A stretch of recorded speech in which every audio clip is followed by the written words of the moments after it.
ሰላም የተከበራችሁና የተወደዳችሁ ወደ ግሎባል ኒውስ ተከታታዮቻችን እንደምን አላችሁ? እንደምን ከርማችኋል? ከግሎባል ኒውስ ለዕለቱ የመረጥናቸውን መረጃዎችን ወደ እናንተ እናደርሳለን። ዛሬ አንድ ጉዳይ ላይ ቆይታ እናደርጋለን። ሰሞኑን እንግዲህ እንግሊዝ ፕሪሚየር ሊግ እና እንደዚሁም ደግሞ የአውሮፓ ሻምፒዮንስ ሊግም መጠናቀቅን ተከትሎ ታላቅ ድል የተስተናገደ ነው በደጋፊዎች ዘንድ እየከረመው። ዛሬ የወጣ መረጃ የአርሰናል ደጋፊዎች ነው ተቃውሞ ገጥሟቸዋል ማለት ነው። እንግዲህ እንደሚታወቀው ከዚህ በፊትም አርሰናል የፕሪሚየር ሊጉን ዋንጫ ማንሳቱን ተከትሎ በዚሁ በአዲስ አበባ ስታዲየም እንግዲህ የተለያዩ ኮንሰርትና እንደዚሁም ፌስቲቫል ሊካሄድ መሆኑ ተሰምቷል። ዛሬ ማምሻውን በወጣ መረጃ እንግዲህ የአርሰናል ደጋፊዎች ፌስቲቫል እንዳያከናውኑ ህዝባዊ ተቃውሞ ገጥሟቸዋል ነው እየተባለ የሚገኘው። ለማንኛውም ይህን ጉዳይ ዛሬ ይዘነዋል፣ እንነግራችኋለን። ቻናሉን ሰብስክራይብ እና ላይክ እያደረጋችሁ ቤተሰብ እንድትሆኑ እንጋብዛለን። አብራችሁን እንድትሆኑ ቻናሉን ሰብስክራይብ እና ላይክ እያደረጋችሁ ቤተሰብ እንድትሆኑ እንጋብዛለን።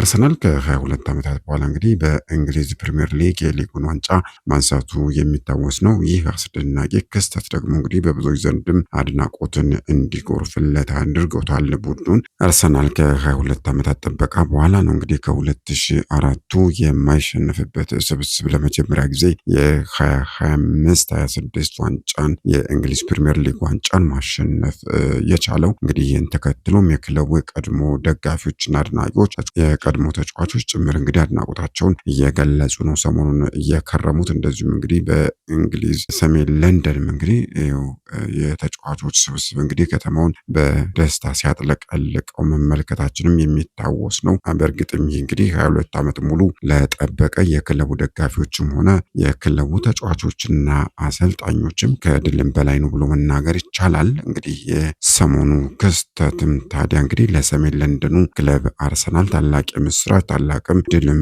ጭምር ነው። እንግዲህ የምንጊዜው ተቀናቃይ ማንቸስተር ሲቲ ከቦርንማውዝ ጋር በነበረው ጨዋታ እንግዲህ ነጥብ መጣሉን ተከትሎ ነው ድሉ የአርሰናል የሆነው። አርሰናል ገና አንድ ጨዋታ የቀረው ነው እንግዲህ የዋንጫ ባለቤት መሆኑን ያረጋገጠው። ይህ ደግሞ ለክለቡ ባለቤቶችም ሆነ ለደጋፊዎች እንግዲህ ትልቅ የድል ብስራት ነበረ። ይህን ተከትሎ ታዲያ በተለይም በአዲስ አበባ እንግዲህ ይህንኑ እድሉን ለማጣጣም በአዲስ አበባ ስቴዲየም እንግዲህ ደመቅ ያለ ፌስቲቫል እና ኮንሰርት ለማዘጋጀት ዝግጅት ሲደረግ ነው የሰነበተው። የፊታችን ቅዳሜ ግንቦት 29 ቀን 2018 ዓ.ም የአርሰናልን የፕሪሚየር ሊግ ዋንጫ ማንሳትን ተከትሎ በአዲስ አበባ ስታዲየም ይካሄዳል የተባለው ኮንሰርት እና ፌስቲቫል ህዝባዊ ተቃውሞ እንደገጠመው ነው የተገለጸው። እንግዲህ አርሰናል ከ22 ዓመታት በኋላ ያነሳውን የፕሪሚየር ሊግ ዋንጫ ለማክበር ግንቦት 29 ቀን በአዲስ አበባ ስታዲየም ታሪካዊ የእግር ኳስና መዝናኛ ፌስቲቫል ጭፈራ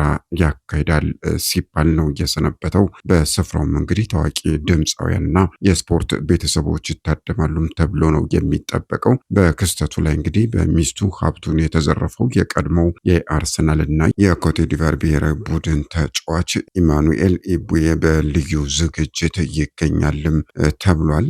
ከነርሱ በተጨማሪም በዓለም ላይ ከፍተኛ ተጽዕኖ ካላቸው የእግር ኳስ ሚዲያዎች አንዱ የሆነው ኤፍቲቪ ልዑካን ቡድን ወደ ኢትዮጵያ ይመጣልም። በቡድን ውስጥ እንግዲህ ሊዳጂስ አቅራቢ ዩናይትድ ኪንግደም፣ ሴሲል ጂ ቶማስ አቅራቢ ዩናይትድ ኪንግደም፣ ጀርሚ ዲጂታል ይዘት ፈጣሪ ደቡብ አፍሪካ ይገኙበታል ተብሏል። በዚህ ዝግጅት ላይ ከ10 በላይ የሆኑ እውቅና ወጣት ኢትዮጵያውያን ድምፃውያን የሙዚቃ ስራዎቻቸውን እንደሚያቀርቡም ተገልጿል። ከነዚህም መካከል ታደለ ሮባ፣ ልጅ ሚካኤል፣ ሳሚዳን፣ አስጌ ደንደሾ፣ ራይል ጌቱ፣ ሮቤል ሚዴክሳ፣ ዮ ማሪዮስ፣ ሚክዋን፣ አማኑኤል የማነ፣ አዲስ ሙላት እንደዚሁም ደግሞ እውቁ የዳስሆል የአፍሮቢትስ ሙዚቃ ተጫዋቹ ፍራንኪ ዲ እና ሌሎችም ድምፃውያን የሙዚቃ ስራዎቻቸውን እንደሚያቀርቡ እቅድ ወጥቷል።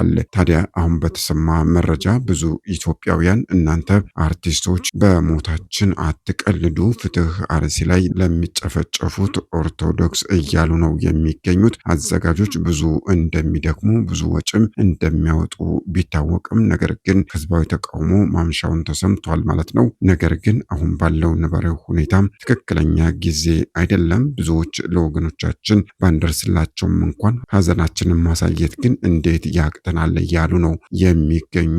ውድ የግሎባል ኒውስ ተከታታዮቻችን አርቲስቶች በዚህ መድረክ ምንም የማያውቁ የአርሲ ኦርቶዶክሶች ነፍሳቸው እየተቀጠፈ ባለበት ሰዓት ለማስጨፈር መስማማታቸው ትክክል ነው ብላችሁ ታስባላችሁ ሆይ? ሀሳባችሁን በአስተያየት መስጫ ሳጥን ውስጥ እንድታካፍሉን እንጠይቃለን። ቻናሉን ሰብስክራይብ እና ላይክ እያደረጋችሁ ቤተሰብ እንድትሆኑ እንደዚሁም ደግሞ ተጨማሪ መረጃዎችንም እንድታገኙ በአክብሮት እንጋብዛለን።